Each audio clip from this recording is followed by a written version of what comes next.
செய்திகள்.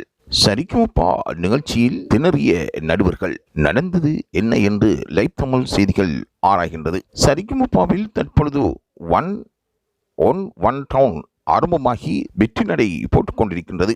வெளியாகிய காணொலியின்படி தேவயானியின் மகளுக்கு போட்டியாளர் ஹரிஸ்கக்கும் போட்டி ஆரம்பித்திருப்பதாக கூறப்படுகின்றது.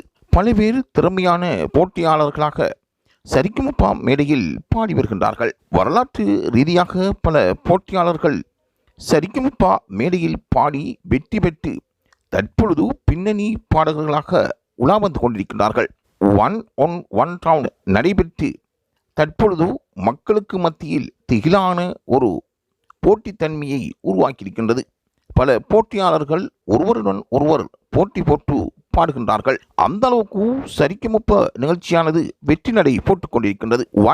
ஒன் டவுனில் பல பேர் எதிர்பார்த்த போட்டியாளர்கள் திறமையாக பாடுவதாக கூறப்படுகின்றது. சரிகமபா நிகழ்ச்சியில் வெற்றி போட்டியாளராக திவினேஷ் இருந்தது போல் இம்முறை சவேசனா அல்லது தேவயானியின் மகள் இனியாவா என்று பலரும் எதிர்பார்த்து கொண்டிருக்கின்றார்கள். இதற்கு வித்தியாசமாக பவித்ராவுக்கும் வாய்ப்பிருப்பதாக கூறப்படுகின்றது. தொடர்ந்தும் லைவ் தமிழ் செய்தியுடன் இணைந்திருங்கள்.